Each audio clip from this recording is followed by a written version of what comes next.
Bonjour, aujourd'hui nous vous proposons un tuto pour bien choisir votre sac filet de récolte en fonction de vos besoins. Nous allons voir ensemble les différentes matières, les types de maillage, les mécanismes de fermeture, les capacités de charge et enfin les usages recommandés selon votre type de récolte. Les sacs filets sont fabriqués en différentes matières selon l'usage. On va avoir le polyéthylène et le polypropylène. Ce sont les matières les plus courantes. Ils offrent une excellente résistance aux intempéries, à l'humidité et aux UV, qui les rend parfaits pour le stockage extérieur ou sous un abri. On va voir également la toile de jute, qui est une matière naturelle, biodégradable. Elle permet une bonne aération du contenu.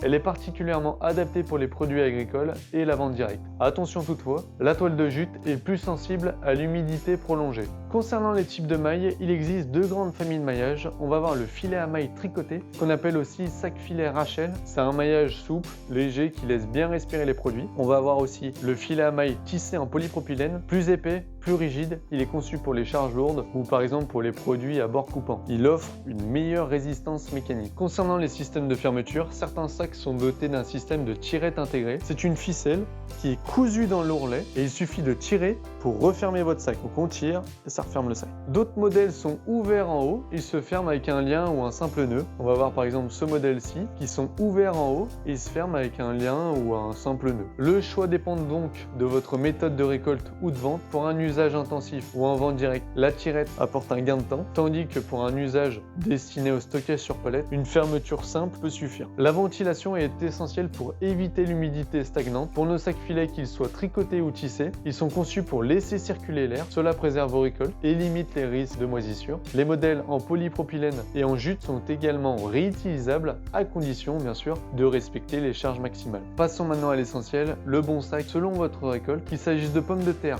d'oignons ou de légumes, le sac filet tricoté Rachel est le plus adapté, avec ou sans tirette. En format 5 à 25 kg, il offre une bonne ventilation et empêche la condensation.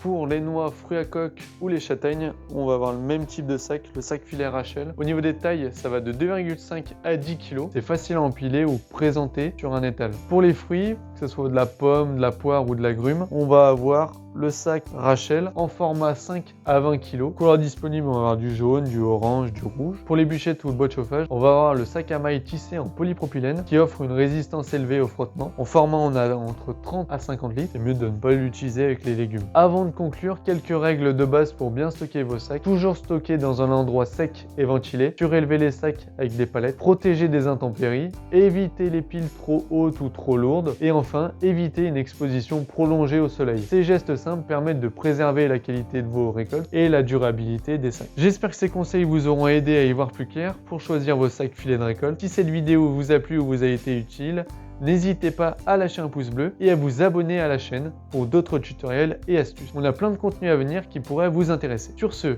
merci de nous avoir suivis jusqu'au bout. Prenez soin de vos récoltes et je vous dis à très bientôt pour une prochaine vidéo.